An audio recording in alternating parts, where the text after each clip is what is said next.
Welcome to a new episode of JNBST Final Suggestion for 2019. 2019 সালের JNBST অর্থাৎ জওহর নবোদয় বিদ্যালয়ের প্রবেশিকা পরীক্ষা আর মাত্র 3 দিন পর।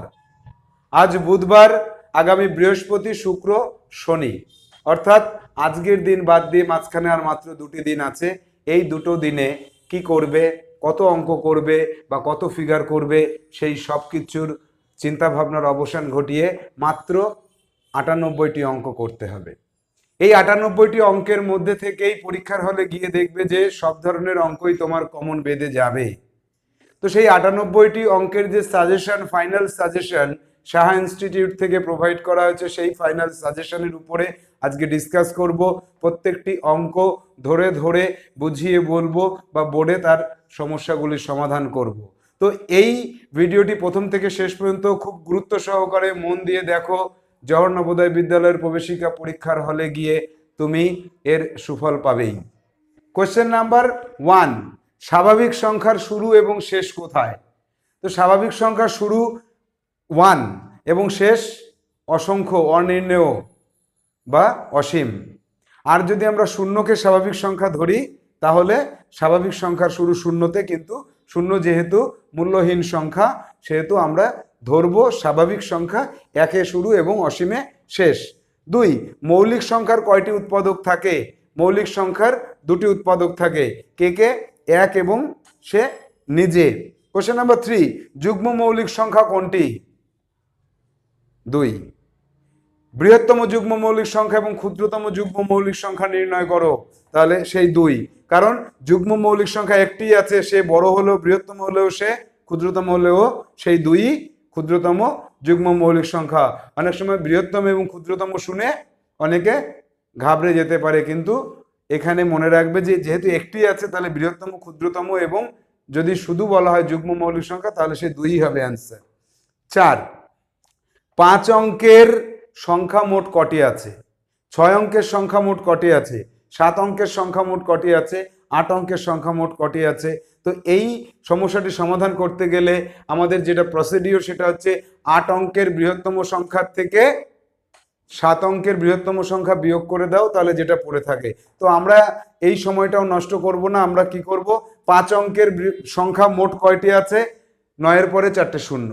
6 অঙ্কের সংখ্যা মোট কতগুলি আছে? 9-এর পরে 5টি শূন্য। 7 অঙ্কের সংখ্যা কটি আছে? 9-এর পরে 6টি শূন্য। 8 অঙ্কের সংখ্যা কয়টি আছে? 9-এর পরে 7টি শূন্য। যে কয় অঙ্কের সংখ্যা বলবে তার থেকে একটি কম শূন্য 9-এর পরে বসালে ততগুলি হয়। 5 নম্বর দাগের প্রশ্ন, 2 অঙ্কের বৃহত্তম ক্ষুদ্রতম সংখ্যার সমষ্টি কত? 3 অঙ্কের, 4 অঙ্কের, 5 অঙ্কের আসতে পারে। এবং যদি বলা হয় 2 অঙ্কের বৃহত্তম ক্ষুদ্রতম সংখ্যার অন্তর কত? তো এখানে 2 ধরনের কোশ্চেন হতে পারে, যে বৃহত্তম ক্ষুদ্রতম সংখ্যার সমষ্টি কত এবং অন্তর কত। তো এক্ষেত্রে আমরা যদি এইরকম একটা প্রশ্ন পরীক্ষার হলে পাই যে 5 অঙ্কের বৃহত্তম সংখ্যা এবং ক্ষুদ্রতম সংখ্যার সমষ্টি নির্ণয় করো, তো 5 অঙ্কের বৃহত্তম সংখ্যা লেখো এবং ক্ষুদ্রতম সংখ্যা লেখো, যোগ করো। এই সময়টুকু আমরা নষ্ট করব না, আমরা কি করব, যদি বলে 5 অঙ্কের বৃহত্তম সংখ্যা এবং ক্ষুদ্রতম সংখ্যা সমষ্টি নির্ণয় করো, 10-এর পরে 4টে 9। যদি বলে 6 অঙ্কের বৃহত্তম সংখ্যা ক্ষুদ্রতম সংখ্যা সমষ্টি নির্ণয় করো, 10-এর পরে 5টি 9। যদি বলে 10 অঙ্কের, 10-এর পরে 9টি 9। যদি বলে 12 অঙ্কের, 10-এর পরে 11টি 9। যে কয় অঙ্কের বলবে তার থেকে একটি কম সংখ্যক 9 বসিয়ে দেব। আর যদি বলা হয় প্রশ্নে এরকম থাকে যে 5 অঙ্কের বৃহত্তম সংখ্যা ও ক্ষুদ্রতম সংখ্যার অন্তর নির্ণয় করো, 8-এর পরে 4টি 9। যদি বলে 6 অঙ্কের, 8-এর পরে 5টি 9। যদি বলে 7 অঙ্কের, 8-এর পরে 6টি 9। তো এই হচ্ছে শর্টকাট মেথড, আমরা সময় নষ্ট না করে এইভাবে এগিয়ে যাব। কোশ্চেন নাম্বার 6, 1 অঙ্কের, 2 অঙ্কের, 3 অঙ্কের ক্ষুদ্রতম বৃহত্তম মৌলিক সংখ্যা কত কত? তাহলে যদি বলে 1 অঙ্কের ক্ষুদ্রতম মৌলিক সংখ্যা, আমাদের এগুলো মুখস্থ রাখতে হবে। অলরেডি আমরা সাহা ইনস্টিটিউটে বহুবার বলেছি, সব স্টুডেন্টরা আশা করি প্রিপেয়ার্ড। এবং আমাদের সাহা ইনস্টিটিউটের যে ভিডিওগুলি কুইকেল ইউটিউব চ্যানেলে আপলোড করা হয়েছিল সেখানেও বারবার বলা হয়েছে, যে সকল ছাত্রছাত্রীরা ভিডিওগুলোকে মন দিয়ে দেখেছো তারা জানো যে এই জায়গাগুলো আমাদের মনে রাখার বিষয় আমরা বলে দিয়েছিলাম, বা যারা দেখোনি তারা এই 2 দিনের মধ্যে পুরোনো দিনের ভিডিওগুলোকে আবার দেখে নাও। কোশ্চেন নাম্বার 6, এক অঙ্কের, দুই অঙ্কের, তিন অঙ্কের ক্ষুদ্রতম বৃহত্তম মৌলিক সংখ্যা কত, তাই তো? এইগুলোকে যদি নির্ণয় করতে আসে, এখান থেকে যে কোনো একটা প্রশ্ন পরীক্ষায় আসবে যে এক অঙ্কের ক্ষুদ্রতম মৌলিক সংখ্যা 2 আর বৃহত্তম মৌলিক সংখ্যা 7। দুই অঙ্কের যদি বলে ক্ষুদ্রতম মৌলিক সংখ্যা 11, বৃহত্তম 97।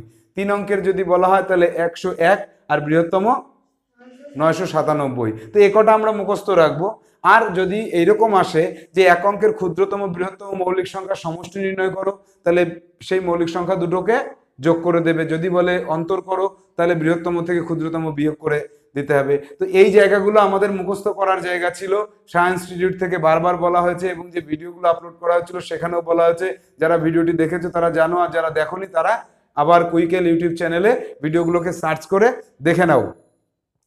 7 দাগে বলছে কি, এক অঙ্কের মৌলিক সংখ্যাগুলির সমষ্টি কত? তাহলে এক অঙ্কের মৌলিক সংখ্যা কটি আছে? 4টি আছে। 2, 3, 5, 7 এদের সমষ্টি করে দিই। যদি বলে যে এই 4টি না বলে 5টি বলে, 6টি বলে, 7টি বলে, 8টি বলে, 9টি বলে, 10টি বলে, যোগ করে করে দেখতে হবে। তো আমরা সায়েন্স ইনস্টিটিউট থেকে ইনস্ট্রাকশন দিয়েছিলাম যে এই 10টি পর্যন্ত মৌলিক সংখ্যাগুলোর সমষ্টি মুখস্থ রাখতে এবং 10টি পর্যন্ত যৌগিক সংখ্যাগুলির সমষ্টি মুখস্থ রাখতে। তো সেইটা যাদের মুখস্থ আছে তাদের কোনো সমস্যা হবে না পরীক্ষার হলে। এখনো পর্যন্ত যারা মুখস্থ করনি, যারা ভিডিওটি দেখছো, তারা মুখস্থ করে নেবে। নেক্সট কোয়েশ্চেন, 8 দাগ, প্রথম 32টি সংখ্যার সমষ্টি কত? একটা ইম্পর্টেন্ট অঙ্ক, এটা কিন্তু আসার সম্ভাবনা থেকেই যায় যে প্রথম 32টি সংখ্যা যদি বলে প্রথম অথবা 1 থেকে 32, তাহলে 32 গুণ 33/2। যদি বলা হয় প্রথম 50টি, 50 গুণ 51/2। আর যদি বলে যে 26 থেকে 50 পর্যন্ত, তাহলে কোন নিয়মে করব? সেক্ষেত্রে আমাদের একটা সূত্র রয়েছে, শেষ যোগ শুরু ইন্টু শেষ যোগ 1 মাইনাস শুরু বাই 2। তো এটা আমাদের সংখ্যা তত্ত্বের ভিডিও 10টি যে এপিসোড আছে কুইকেল চ্যানেলে, সেখানে আপলোড করা আছে, সেখান থেকে একবার একটু দেখে নিলে সুবিধা হয়। তো এই ধরনের অঙ্ক কিন্তু একটা আসতেই পারে এবং আসলে খুব সহজে অল্প সময়ে কিন্তু এখানে সমাধান করা যাবে। কোশ্চেন নাম্বার 9, 17 দ্বারা বিভাজ্য 3 অঙ্কের বৃহত্তম সংখ্যা এবং ক্ষুদ্রতম সংখ্যা। তো এখানে বলতে পারে যে 4 অঙ্কের আসতে পারে, 5 অঙ্কের আসতে পারে, 6 অঙ্কের আসতে পারে, যে কয় অঙ্কেরই হোক না কেন, যে বৃহত্তম সংখ্যা এবং ক্ষুদ্রতম সংখ্যা যদি বলে, দুটো ক্ষেত্রে দুই রকমের নিয়ম হবে। বৃহত্তম সংখ্যা যদি বলে, বৃহত্তম সংখ্যাটাকে আগে বসাবো। সাপোজ 3 অঙ্কের, তাহলে 3 অঙ্কের বৃহত্তম সংখ্যাকে আমি বসাবো, বসিয়ে তাকে 17 দিয়ে ভাগ করব। ভাগ করে যদি মিলে যায় তাহলে সেটাই বিভাজ্য, আর যদি না মেলে তাহলে কি করব, যে সংখ্যাটি অবশিষ্ট থাকবে সেটাকে ওই 3 অঙ্কের বা 4 অঙ্কের বৃহত্তম সংখ্যা থেকে বিয়োগ করে দেব। বিয়োগ ফলটি হবে আমার নির্ণয় উত্তর। আর যদি বলে ক্ষুদ্রতম সংখ্যা, তাহলে কিন্তু এই নিয়মটি প্রযোজ্য নয়। যদি বলে যে 4 অঙ্কের কোন ক্ষুদ্রতম সংখ্যাটি 17 দ্বারা বিভাজ্য, তাহলে 4 অঙ্কের ক্ষুদ্রতম সংখ্যাকে আগে লেখো, 17 দিয়ে ভাগ করো, ভাগ করতে গিয়ে যেটা ভাগশেষ থাকবে সেটা অবশ্যই 17 থেকে কম হবে। সেই ভাগশেষকে 17 থেকে বিয়োগ করে দাও, যে বিয়োগ ফলটা পাবো তাকে ওই ক্ষুদ্রতম সংখ্যার সঙ্গে যোগ করো, তাহলে আমার উত্তরটি আমি পেয়ে যাব। চলে আসবো 10 দাগে, যে একটা বড় একটা সংখ্যার কথা বলা থাকবে, সেই সংখ্যাটা কি 3 দ্বারা বিভাজ্য? সেই সংখ্যাটা কি 4 দ্বারা বিভাজ্য, 6 দ্বারা বিভাজ্য, 9 দ্বারা বিভাজ্য? তো এই বিভাজ্যের যে নিয়মটি আমরা আমাদের সায়েন্স ইনস্টিটিউটের বইয়ে পেয়েছি, সেখানে আরেকবার দেখে নেব। তো তারপরেও আমরা এখন একটু জেনে নেই যে বড় একটি সংখ্যা সেটা 3 দ্বারা বা 9 দ্বারা বিভাজ্য কিনা। সেটা হচ্ছে বড় সংখ্যাটিতে যে অঙ্কগুলি থাকবে প্রতিটি অঙ্ককে যোগ করব, যোগফলটি একটা ছোট সংখ্যা হবে, সেটা যদি 3 দ্বারা বিভাজ্য হয় বড় সংখ্যাটিও 3 দ্বারা বিভাজ্য, সেটা যদি 9 দ্বারা বিভাজ্য হয় বড় সংখ্যাটিও 9 দ্বারা বিভাজ্য।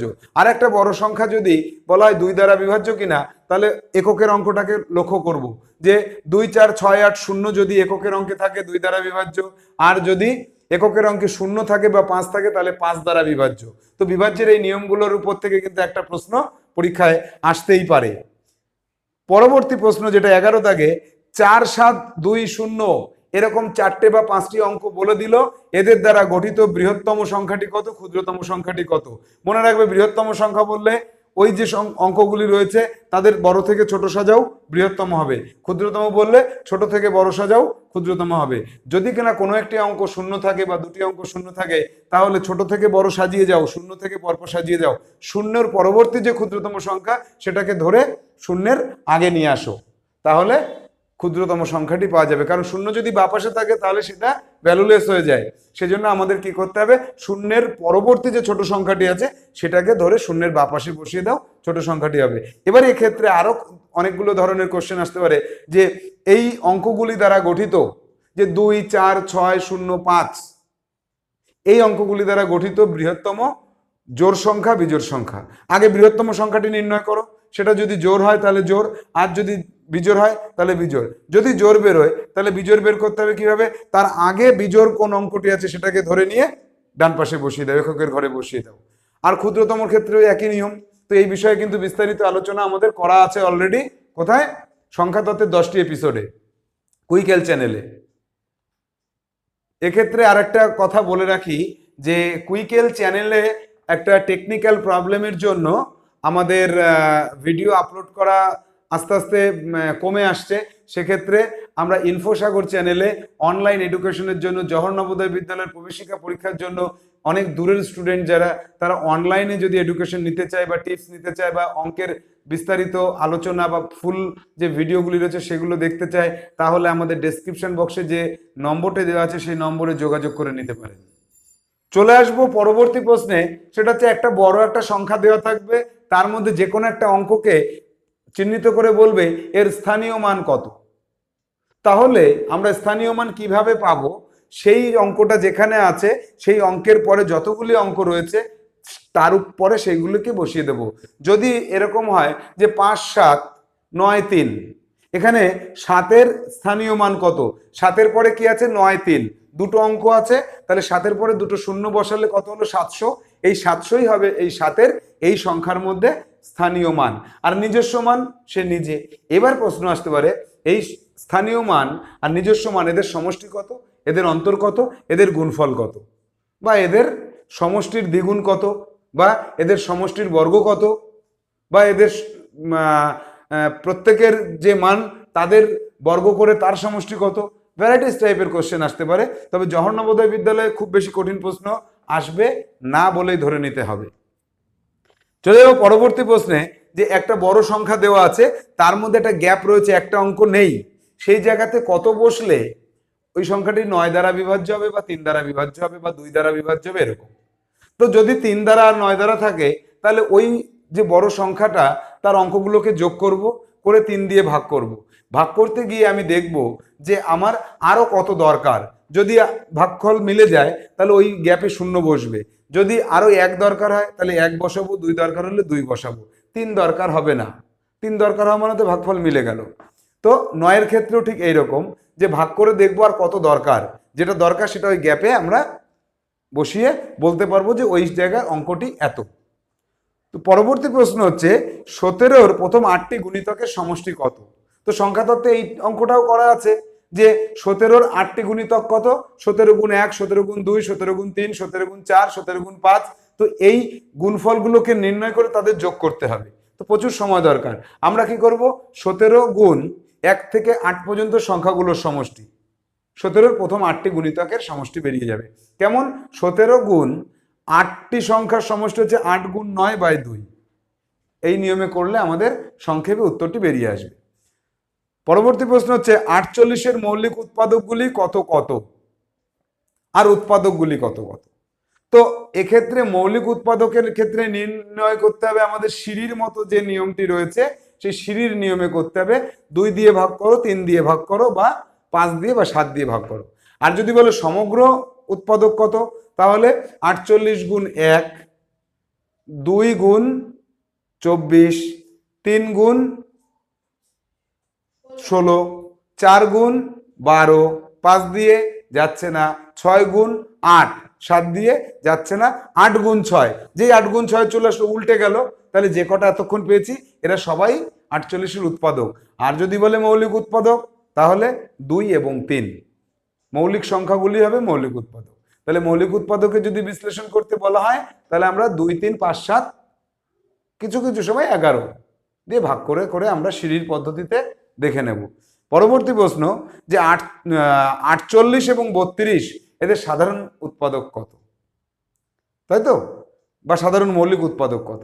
যদি বলে সাধারণ মৌলিক উৎপাদক, দুটোর মৌলিক উৎপাদকগুলির মধ্যে লক্ষ্য করে দেখতে হবে কোনটি দুটোর ক্ষেত্রেই আছে।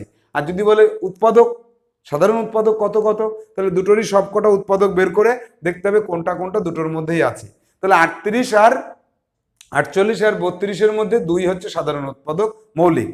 আর যদি বলা হয় মৌলিক না, তাহলে 4 হতে পারে, 4 8 32 আর 4 12 48, 12 হতে পারে।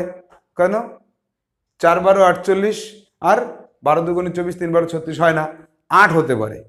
4 8 32 আর 6 8 48। তো এইভাবে আমাদের দেখতে হবে যে কোন উৎপাদকটি দুটোর ক্ষেত্রেই আছে।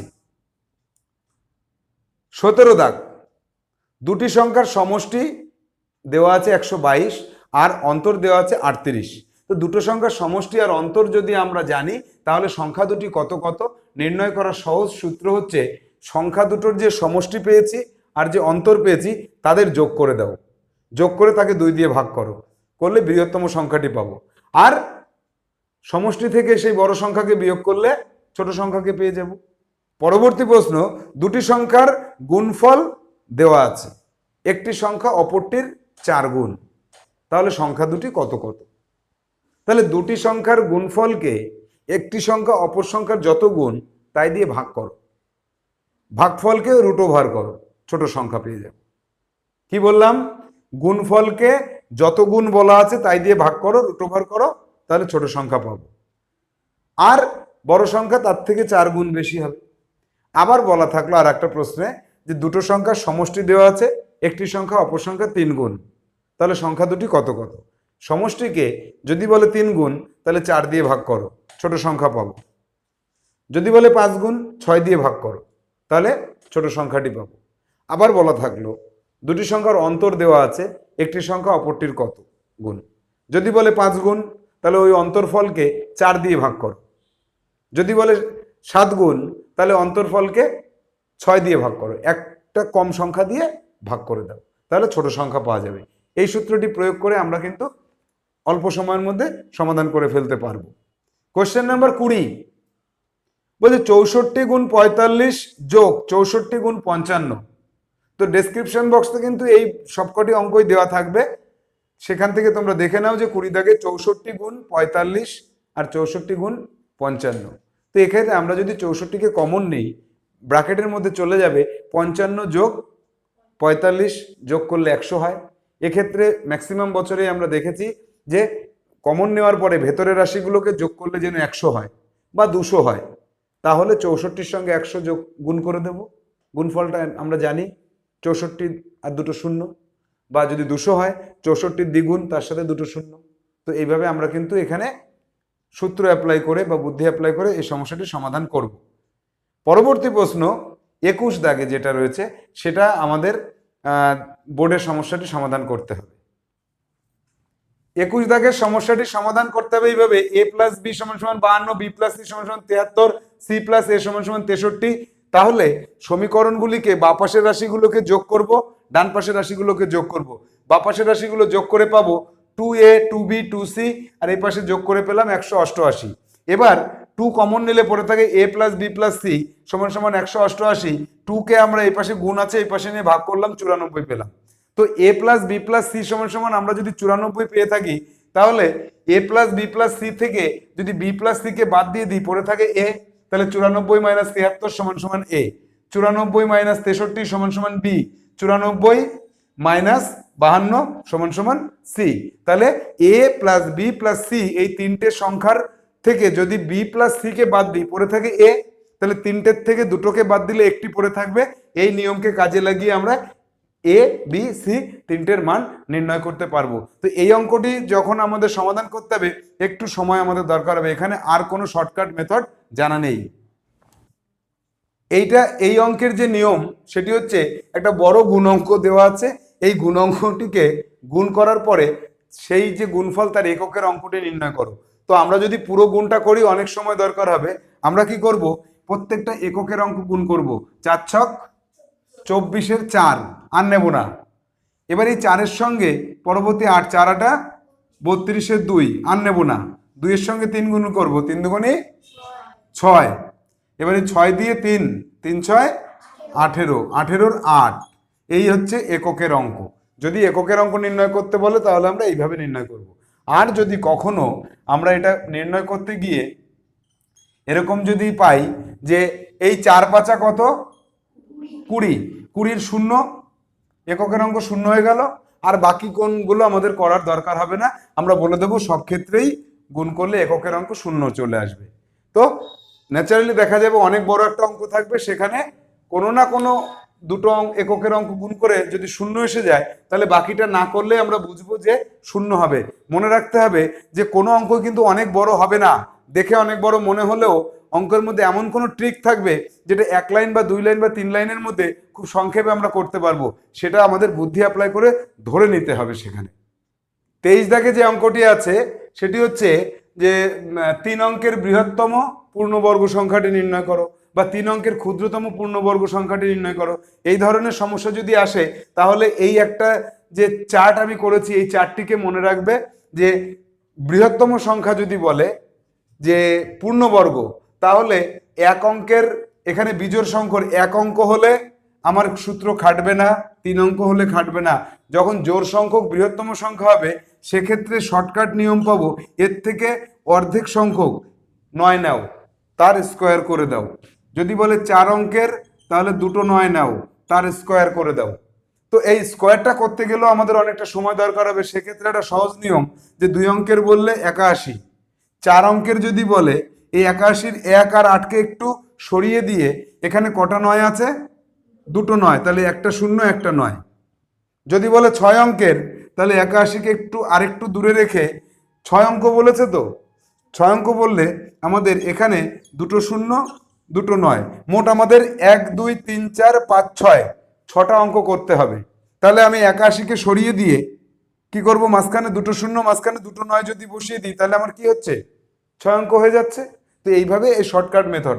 আর যদি বলা হয় যে 5 অঙ্কের বৃহত্তম পূর্ণবর্গ সংখ্যাটি নির্ণয় করো, তখন এই 5 অঙ্কের বৃহত্তম সংখ্যাকে আমার বসিয়ে দিতে হবে, বসিয়ে ভাগ পদ্ধতিতে বর্গমূল করতে হবে জোড়ায় জোড়ায় নিয়ে, তখন বর্গমূল করে দেখতে হবে যেটা অবশিষ্ট থাকবে সেটাকে এই সংখ্যাটির থেকে বিয়োগ করে দিতে হবে। এবার চলে আসবো ক্ষুদ্রতম সংখ্যা। ক্ষুদ্রতম সংখ্যার ক্ষেত্রেও একটা জায়গায় পাবো শর্টকাট মেথড, আর একটা জায়গায় পাবো না। কোথায়? বিজোড় সংখ্যকে 1 বললে 1 নিজে, 100 বললে সে নিজে, 5 অঙ্কের বললে সে নিজে পূর্ণবর্গ। আর যদি বলে 2 অঙ্কের, যদি বলে 4 অঙ্কের, তখন কি করতে হবে, 4 অঙ্কের বললে এদের বর্গমূল করতে হবে। বর্গমূল করার সময় অবশিষ্ট যেটা থাকবে সেটাকে বিয়োগ করা যাবে না। তো এক্ষেত্রে 1 ঘর বেশি নিতে হবে, যেমন 3 3 9 থাকলো 1, দুটো 0 নামলো, 3-এর দ্বিগুণ কত 6, 1 বসালে 61 হলো।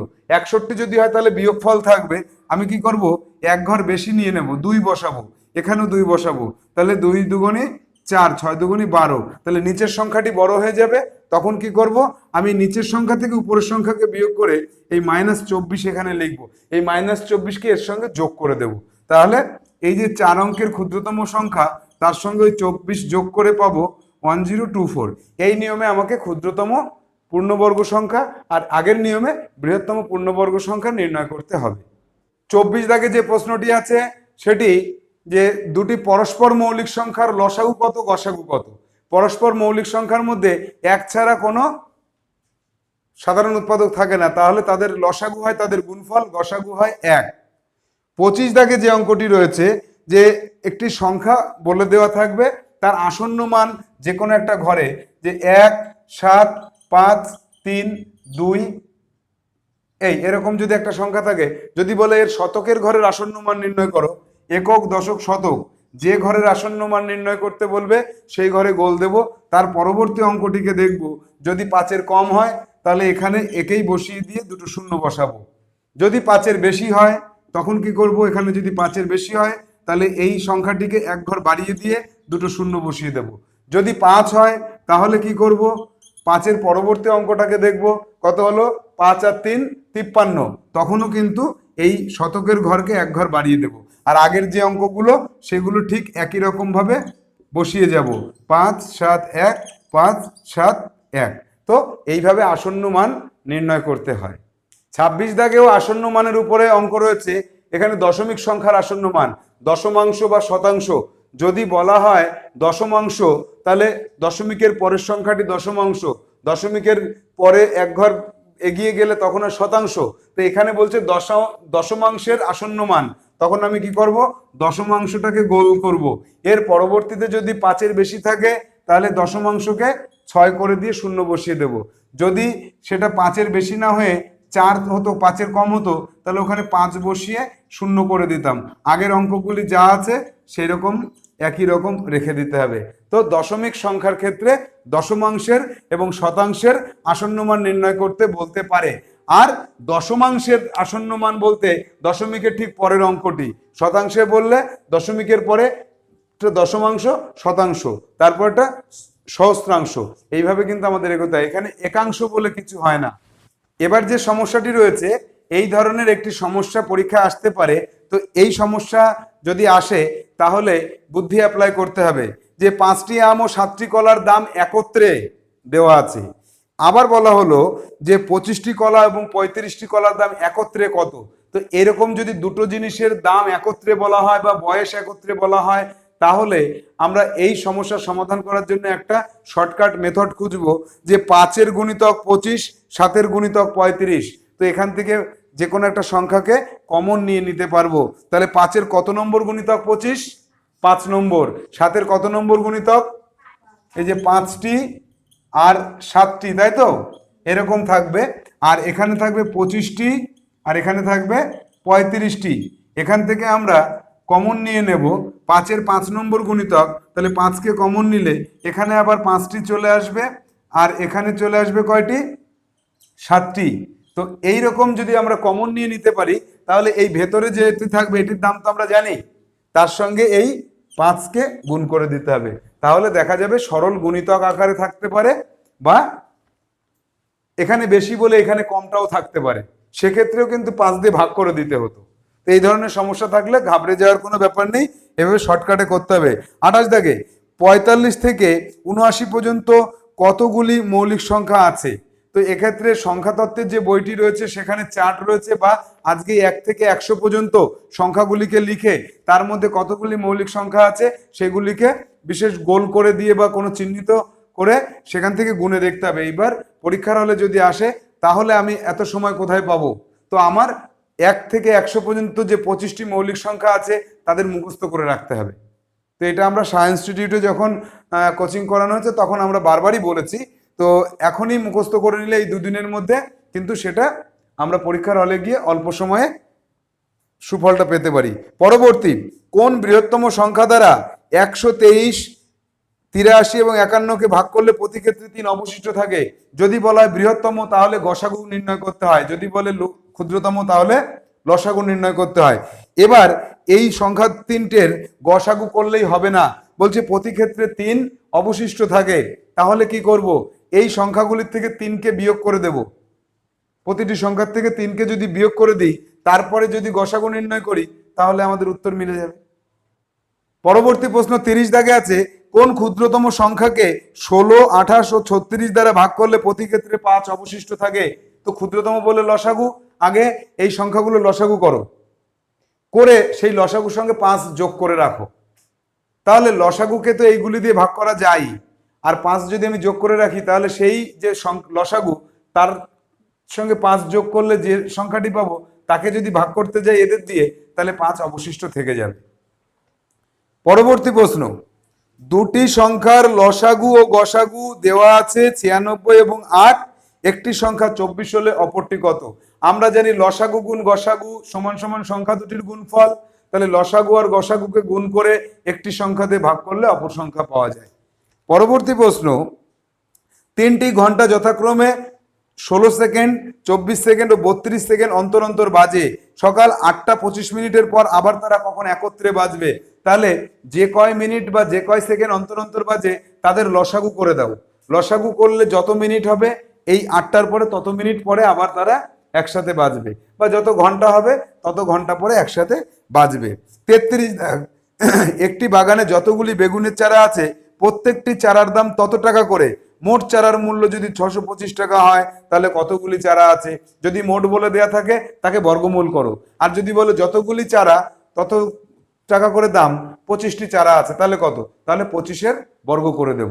তাহলে মোট দেওয়া থাকলে তার বর্গমূল, আর যদি যতগুলি সারি ততগুলি চারা, যতগুলি চারা তত টাকা করে দাম, এদের যদি একটা দেওয়া থাকে এদের বর্গ, আর যদি মোটটা দেওয়া থাকে তার বর্গমূল।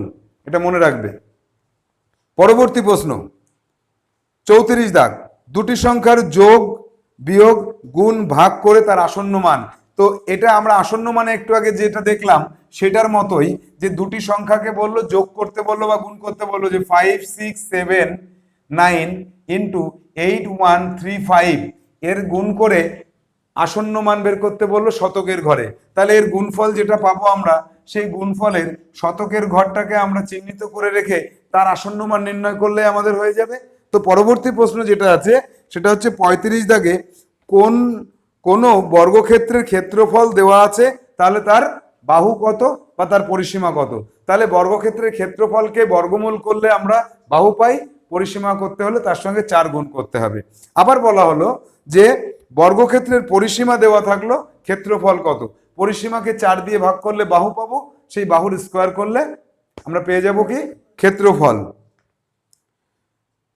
37 দাগ, 6 সেমি বাহু বিশিষ্ট ঘনকের আয়তন কত? মনে রাখবে, ঘনকের আয়তন বাহু গুণ বাহু গুণ বাহু, অর্থাৎ বাহুকে 3 বার গুণ করব, তাহলে তার আয়তন আমরা পেয়ে যাব ঘনকের ক্ষেত্রে। 38, একটি জলের ট্যাঙ্কের দৈর্ঘ্য এত, প্রস্থ এত এবং উচ্চতা এত, ওই ট্যাঙ্কে কত লিটার জল ধরে? যদি সেই ট্যাঙ্কটি ঘনকাকার না হয়ে আয়ত ঘনকাকার হয় তাহলে তার আয়তন নির্ণয় করতে গেলে দৈর্ঘ্য গুণ প্রস্থ গুণ উচ্চতা, তাহলে 3টে রাশিকে গুণ করে দিলে এত ঘন সেমি ঘন মিটার বা ঘন এককে আমাদের প্রকাশ করতে হবে। 39 দাগ, তুমি সকাল 9টা 16 মিনিটে ট্রেনে উঠলে আর সন্ধ্যা 6টা 9 মিনিটে দিল্লি পৌঁছালে, মাঝপথে 1 ঘন্টা 13 মিনিট পাটনা স্টেশনে টিফিন করার জন্য নামলে, কত সময় ট্রেনের মধ্যে ছিলে? আচ্ছা, এটা একটু কঠিন অঙ্ক হয়ে গেল। ন্যাচারালি আমরা দেখে থাকি জওহর নবোদয় বিদ্যালয়ের প্রবেশিকা পরীক্ষাতে প্রশ্ন এরকম হয়, সকাল 8টা 52 থেকে বিকাল 5টা 40 পর্যন্ত কত ঘন্টা কত মিনিট, বা সকাল 6টা থেকে রাত 6টার পরে বলবো রাত 9টা বা রাত 10টা পর্যন্ত কত ঘন্টা কত মিনিট। এক্ষেত্রে আমি বলবো যে কেউ খাতা পেন ইউজ করে এই অঙ্কটি যদি করো তাহলে অঙ্কটি অনেক জটিল হয়ে যাবে। এই অঙ্কটির সমাধান করার জন্য আমাদের হাতের আঙুল হচ্ছে সব থেকে বেস্ট ওয়ে। আমার কি বলেছে, সকাল 5টা 42 থেকে বিকেল 4টে 20 পর্যন্ত কত সময়? তাহলে 5টা 42, 6টা 42, 7টা 42, 8টা 42, 9টা 42, 10টা 42, 11টা 42, 12টা 42, 1টা 42, 2টো 42, 3টে 42, এই পর্যন্ত আমার কত ঘন্টা হলো সেটা দেখলাম, বা 4টে 42 পর্যন্ত দেখলাম। তো এই 4টে 42 আমাকে যদি বলে 4টে 40 পর্যন্ত কত ঘন্টা, 4টে 42-এ 7 ঘন্টা হলো, তার থেকে 2 মিনিট কম। যদি বলে যে 4টে 42 না বলে যদি বলে 4টে 20 পর্যন্ত কত ঘন্টা, তাহলে 4টে 42 পর্যন্ত যে কয় ঘন্টা ছিল তার থেকে কত মিনিট কম? 22 মিনিট কম। তাহলে এই 7 ঘন্টার থেকে 22 মিনিট কম, মানে 6 ঘন্টা সামথিং মিনিট। 60 মিনিট থেকে 22 বিয়োগ করলে কত হয়? 38 হয়। তাহলে 38 মিনিট। এই হাতে গুনে যদি এই অঙ্কটি করো তাহলে সব থেকে কম সময়ে সঠিক অ্যান্সারটি পাওয়া যাবে। 40 দাগের প্রশ্ন হচ্ছে, 3 জন পুরুষ ও 4 জন মহিলা একত্রে একটি কাজ 16 দিনে করতে পারে, 12 জন পুরুষ ও 16 জন মহিলা একত্রে এই কাজ করলে কাজটি করতে কতদিন দরকার? এই যে অঙ্কটি রয়েছে, এই অঙ্কটি গত বছর 2018 সালে এসেছে, এবছর এই অঙ্কটি আসার সম্ভাবনা নেই। এই বছর কি করবে, এই অঙ্কটির উল্টো যেটা সেটা আসতে পারে, কারণ এই নারী পুরুষের অঙ্ক গত 3 বছর ধরে আমরা দেখছে আসছে, এবছর হয়তোবা নাও আসতে পারে। তো এক্ষেত্রে কি করতে হয়, এই অঙ্কটার অনেক বড় অঙ্ক হয়ে যায়। তো এর যে অঙ্কটা এবার আসতে পারে যে 5 জন পুরুষ যে কাজ করে সেই কাজ 7 জন মহিলা করতে পারে, বা থাকবে মাঝখানে, ও থাকবে না, বা থাকবে। যদি ও থাকে অঙ্কটা অনেকটা লেন্দি হয়, এটাকে শর্টলি করার কোনো প্রসেস আমার জানা নেই, পুরো একটা পৃষ্ঠা লেগে যাবে এই অঙ্কটি করতে গেলে। তো পরবর্তী প্রশ্ন যেটা 7টি আপেলের দাম ও 13টি লেবুর দাম সমান, অর্থাৎ 7টি আপেল আর 13টি লেবুর দাম সমান বলেছে। তো একটি লেবুর দাম 14 টাকা হলে 4টি আপেলের দাম কত? তো এক্ষেত্রে আমরা কি করব, যে 7টি আপেলের দাম আর 13টি লেবুর দাম যখন সমান, তাহলে একটি লেবুর দাম দেওয়া আছে, তাহলে 13টি লেবুর দাম বের করব। সেই 13টি লেবুর যা দাম হবে সেটা 7টি আপেলের দামের সমান হবে। 7টা আপেলের দাম আমি যখন পেয়ে গেছি, তখন 4টে আপেলের দাম ঐকিক নিয়মে বের করব। তো এইভাবে আমাদের এই অঙ্কটা করতে হবে। 42 দাগ, নবোদয় পরীক্ষায় দীপক যত নম্বর পেয়েছে মিলন তার থেকে 14 নম্বর বেশি পেয়েছে, আবার সঞ্জয় মিলনের থেকে 9 নম্বর কম পেয়েছে, তিনজনে মোট এত নম্বর পেল, তাহলে সঞ্জয় কত নম্বর পেল? এই অঙ্কটি করার সময় আমাদের সর্বদা এক পরীক্ষার হলে বসেও একটু ছোট্ট রাফ করে নিতে হবে যে সঞ্জয়, মিলন আর দীপক তিনজন। তো দেখতে হবে যে এ এর থেকে বেশি পেয়েছে আর এ এর থেকে কম পেয়েছে। যদি দুজনের কথা একজনের থেকে বলে তাহলে একে এক্স ধরে নেব। আর যদি এরকম হয় এ এর থেকে বেশি পেয়েছে আর এ এর থেকে কম পেয়েছে, তাহলে একে এক্স ধরে নেব। অথবা যদি বলা হয় যে প্রথম জন যে কার থেকে কত বেশি পেয়েছে তাকে আমরা এক্স ধরে করতে পারি। তো এক্ষেত্রে আমাদের এক্স ধরে করলে এই অঙ্কটি খুব সহজেই আমরা সমাধান করতে পারি। একজন এক্স পেয়েছে, তাহলে আরেকজন যদি তার থেকে বেশি পায় এক্স প্লাস এত পেয়েছে, আরেকজন যদি তার থেকে কম পায় তাহলে এক্স প্লাস যত পেয়েছে তার থেকে কম করে দেব, দিয়ে তিনটেকে যোগ করে যোগফলটা কিন্তু এখানে দেওয়া থাকবে, এক্স এর মান নির্ণয় করে বাকি দুজনের মানও আমরা নির্ণয় করে নিতে পারবো। একটি গ্লাসে 134 ml জল আছে, আরেকটি গ্লাসে 302.23 ml জল আছে। 3 লিটার মাপের একটি গামলায় ওই জল ঢালার পর আরো কত? তাহলে 3 লিটারের গামলায় ওই যে জল দুটোকে যোগ করে দেব, দিয়ে ঢাললাম, তাহলে 3 লিটার থেকে সেই যোগফলকে বিয়োগ করলে আরো কত জল দরকার সেটা পাওয়া যাবে। তো এক্ষেত্রে এই লিটার বা কেজি বা গ্রাম বা সেন্টিগ্রাম এরকম যে ম্যাট্রিক্সের অঙ্ক আছে এগুলোর যোগফল নির্ণয় করতে বলতে পারে, বিয়োগফল নির্ণয় করতে বলতে পারে। তো সেক্ষেত্রে এর যে সাহা মেথড রয়েছে, সব থেকে সহজ পদ্ধতি, যারা সায়েন্স ইনস্টিটিউটে পড়েছো তারা সেই মেথডেই করবে, আর যারা সায়েন্স ইনস্টিটিউটের সঙ্গে কানেক্টেড নয় তারা তোমরা যে মেথডে শিখেছো এই দুদিনের জন্য নতুন মেথড শেখার দরকার নেই, সেই মেথডেই করবে। সাহা মেথডে কি হবে যে 5 সেকেন্ডের মধ্যে বা 4 সেকেন্ডের মধ্যে অঙ্কটি যত কঠিনই হোক না কেন আমরা তার উত্তর পেয়ে যাব, তাই তো? বেশ, পরবর্তী, একটি আয়তক্ষেত্রের দৈর্ঘ্য প্রস্থের অনুপাত দেওয়া আছে, ক্ষেত্রফল দেওয়া আছে, তাহলে তার দৈর্ঘ্য প্রস্থ কত বা তার পরিসীমা কত? এক্ষেত্রে দুটো সূত্র আমাদের জেনে রাখতে হবে, যে দৈর্ঘ্য আর প্রস্থ তার অনুপাত দেওয়া আছে। ওখানে যেটা আমরা সাজেশনে পেয়েছি দৈর্ঘ্য প্রস্থের অনুপাত 2:3, সেটা 3:2 হবে। আর ক্ষেত্রফল দেওয়া আছে 96। তো এক্ষেত্রে আমরা দেখব যে ক্ষেত্রফল যদি দেওয়া থাকে তাকে এই দুটোর গুণফল কত? 3 দুগুণে 6, 6 দিয়ে ভাগ করে রুট ওভার করতে হবে। কত হয় তাহলে? 6 দিয়ে 6 কে 6, 3, 16, 16 রুট ওভার করলে 4 হয়। এই যে 4 পেলাম, এই 4-এর সঙ্গে আমরা যদি দৈর্ঘ্য নির্ণয় করি তাহলে 3 গুণ করব, আর যদি প্রস্থ নির্ণয় করি তাহলে 2 গুণ করব, অর্থাৎ 3 4 12 আর 8 4 দুগুণে 8। এটা দৈর্ঘ্য, এটা প্রস্থ। তাহলে দৈর্ঘ্য আর প্রস্থ যদি আমি বের করতে পারি তাহলে আমি তার পরিসীমাও বের করতে পারবো। আর যদি এইরকম থাকে কখনো যে দৈর্ঘ্য আর প্রস্থের অনুপাত বলে দিয়েছে যে 3:2 এবং তাদের পরিসীমা বলা আছে, পরিসীমা কত? 50। যদি এরকম থাকে তাহলে তাকে অর্ধ পরিসীমা বের করে নেব 25, অর্ধ পরিসীমা 25। এবার কি করবে? এই দুটোকে যোগ করব, 3 আর 2 যোগ করলে কত হয়? 5। তাহলে এই 5 দিয়ে 25কে ভাগ করো, কত হয়? 5 5 25। যে ভাগফলটা পাবো তার সাথে এটাকে গুণ করে দাও, 3 5 15 আর 5 দুগুণে 10। তাহলে 15 আর 10 যোগ করলে দেখো তো 25 হচ্ছে কিনা। তাহলে এই 15 আর 10 25 যদি হয় তাহলে সেটা অর্ধ পরিসীমা, আর পরিসীমা কত হয়?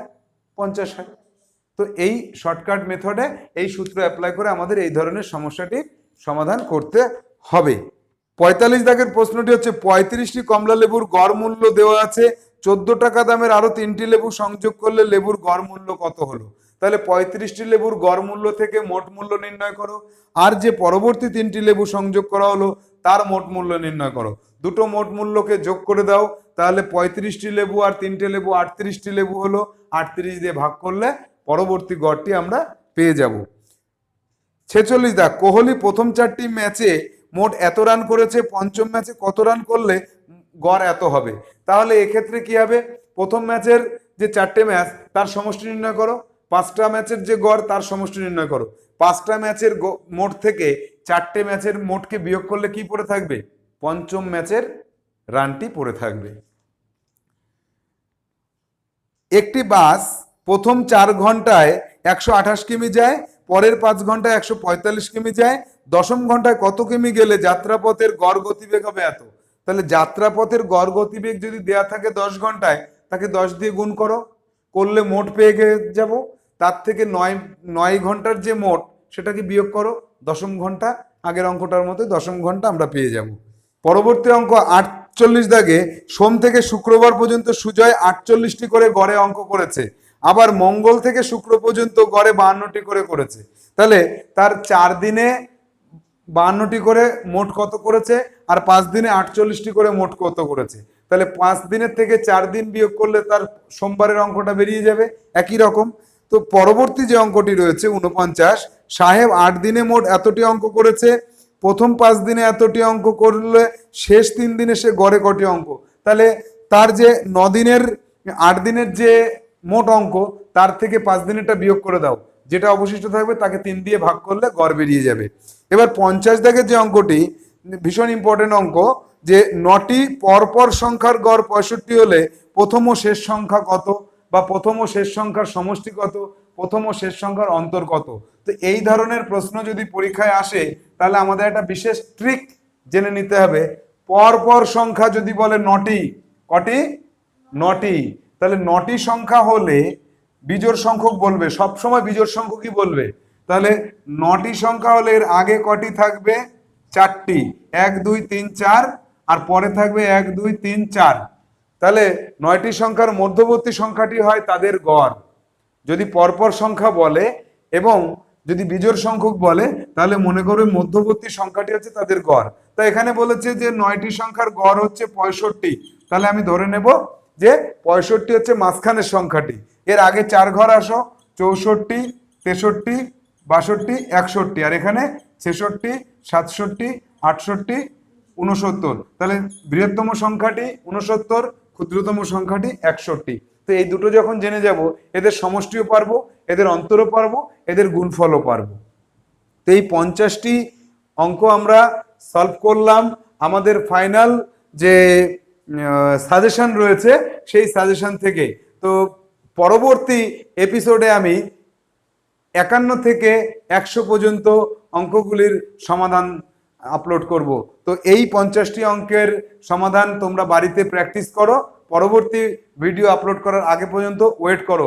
মনে রাখবে সেই পরবর্তী ভিডিও কিন্তু আমি খুব তাড়াতাড়ি আপলোড করব, কালকের মধ্যেই আপলোড করে দেব। এবং কুইকেল চ্যানেলে আমরা যে ভিডিওগুলো আপলোড করেছিলাম সেই পুরোনো দিনের ভিডিওগুলো কিন্তু এই 2 দিনের মধ্যে দেখে নাও, তাহলে কি হবে, তোমার পরীক্ষার জন্য যে গুরুত্বপূর্ণ সাজেশনটা এখানে রয়েছে, গুরুত্বপূর্ণ অঙ্কের, সেই সাজেশনের অনেক অঙ্কের অনেক মেথড ওইখানে তুমি পেয়ে যাবে।